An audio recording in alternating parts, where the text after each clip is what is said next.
好多姐妹看我做面包都说成本不低，做起来又很麻烦，还不如出去买。但是你知道吗？刚烤出来的这个面包是你出去买不到的，真的特别香。没有厨师机的姐妹，学会这个方法，一样能做出这样柔软又拉丝的面包。面包做出来要想好吃又不干硬，那还是有方法的。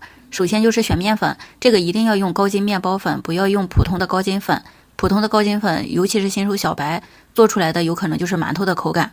还有一个就是这种万能的甜面团，它可以做吐司，可以做软面包。这种面团的含水量都是稍微高一点，能达到70%左右。如果你含水量太低了，做出来也不好吃。我还是把具体的和面比例打在字幕上。这个面团和好了，就是放到冰箱里冷藏1个小时，拿出来再用。面包要想吃起来口感湿润，放3天都不会变硬，那就是烫种。这个烫种按理说在和面的时候就应该加进去，但是我和面的时候忘了做烫种，就是后面做的也可以，就是揉面的时候咱们加到一起就行了。现在就是把盐和黄油也一起加进去揉，这个时间就稍微长一点，把它揉匀。我建议你们还是在和面的时候就把烫种加进去，那样就不会揉的时间太长，直接刮起来摔就行。摔的话也是3分钟，摔到表面光滑有小气泡。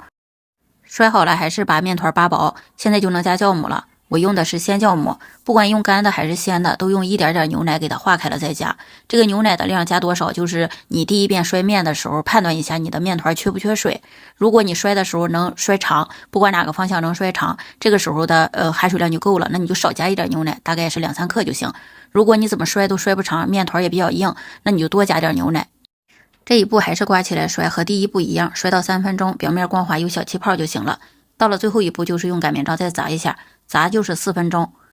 还有姐妹跟我说怎么砸都砸不扁，那你现在就判断一下你的面团是粘擀面杖还是砸不下去。如果粘擀面杖，那就证明你的含水量有点高，那咱们就砸的时候在表面拍点干面，不用太多。如果你说你砸不下去，那证明你的含水量还是低。时间到了试一下，能拉出我那样的手套膜就行了。我做面包就是一发，所以现在把面团收圆了，放着松弛15分钟。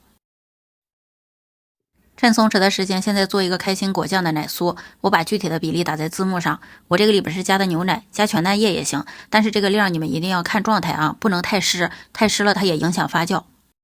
现在松弛好了，这个面团的含水量还是有点高，它有点黏，所以就是往揉面垫上还有面的表面都少拍点干面，但是也不用太多，如果太多了它会滑，不好擀。擀成一个大的长方形，翻面，让光滑的面朝下，然后把它稍微整理一下，还是最后擀成一个大概长40厘米、宽20厘米，这个宽度尽量不要超过吐司盒子的宽度就行。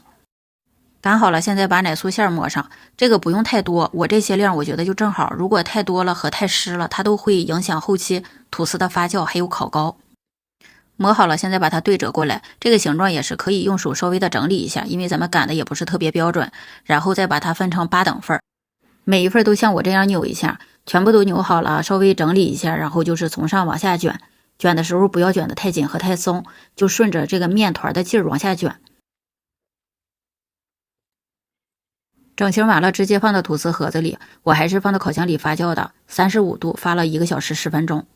烤箱如果没有加湿功能的话，那就放一碗60到70度的热水。